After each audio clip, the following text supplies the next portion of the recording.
GeoEstima Podcast, Chapter 4, Season 2. Hi, in the previous chapter, we began talking about the QAQC control in general terms and how it works. Today we will focus on control samples and the evaluation of precision and accuracy. Stay tuned to continue discussing and learning more about the geo-mining-metallurgical business in Chile and the world. We have already discussed the QAQC process in general terms. Now we will talk about the chemical analysis, laboratories, and control samples. It is important to start by saying that the chemical analysis are the foundational information for exploration, geological deposit characterization, and resource evaluation, hence the importance of QAQC control. In a sampling study, heterogeneity test and duplicate test must be analyzed.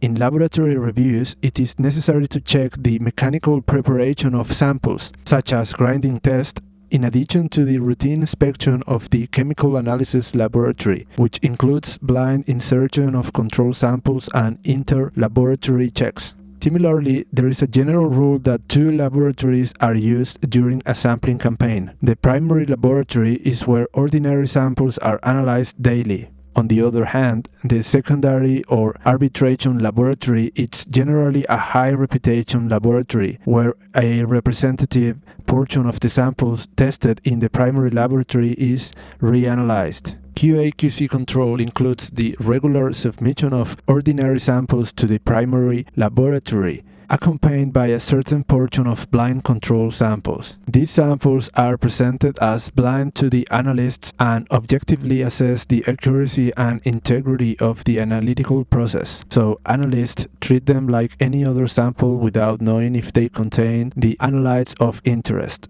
QAQC control also includes the regular submission of a portion of the ordinary samples previously analyzed in the primary laboratory to the secondary laboratory, also accompanied by a portion of blind control samples. Now we will talk about control samples, so important for QAQC. Blanks are coarse samples and pulps of barren material, which are analyzed by the primary laboratory and used to assess contamination in the primary laboratory. These samples should be processed immediately after high-grade samples. Standards are certified reference material or CRMS samples with well-established grades analyzed by the primary laboratory. Standards are used to assess the accuracy of the primary laboratory, with at least 3 standards suggested to cover the grade range: high, medium, and low grade standards. Field duplicates are obtained by repeating sampling near the original location.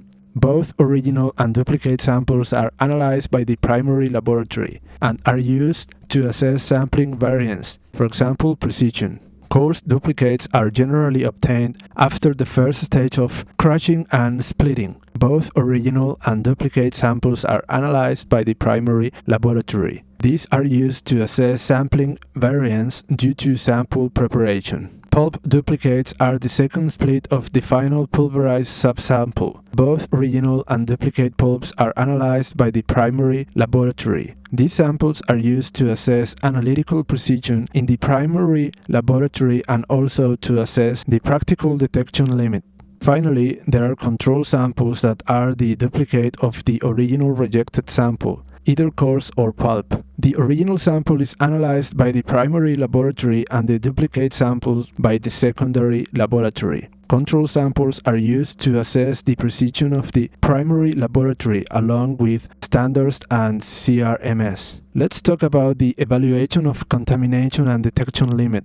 To evaluate contamination, blank samples are used. These should not exceed 3 to 5 times the practical detection limit. This is the lowest concentration of amount of an analyte and can be reliably detected and accurately quantified in an analysis. Sometimes 3 times the detection limit is too stringent, so the impact in relation to the economic threshold should be considered.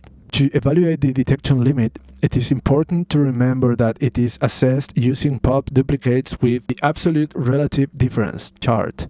The practical detection limit is the grade in which the RRD exceeds 100%. To assess precision, it is important to know that it is a qualitative parameter, meaning it can be evaluated as low, high, or acceptable. It is assessed through duplicates, and the tools for this are minimum-maximum charts, absolute relative difference charts, and sampling variance, another quantitative parameter. Acceptable precision should be below a 10% failure rate evaluated by RRD. For field duplicates or twin samples, the RRD limit is 30% for coarse duplicates, it's 20%, and for pulp duplicates, 10%. Finally, to assess accuracy, it is important to understand its difference from bias. While accuracy is a qualitative parameter, meaning it can be evaluated as low, high, and acceptable, bias is quantitative and can be measured as a percentage relative to the reference, where this reference is a standard from the secondary laboratory.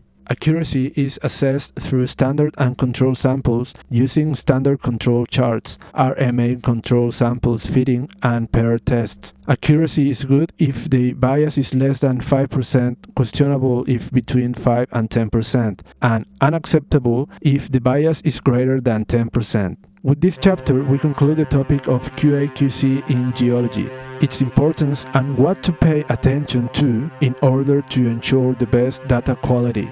In the next chapter, we will start a series focused on different types of mineral deposits and the critical aspects of each when conducting studies. We invite you to stay tuned for our next chapter, where we will continue discussing and learning more about the geomining metallurgical business in Chile and the world.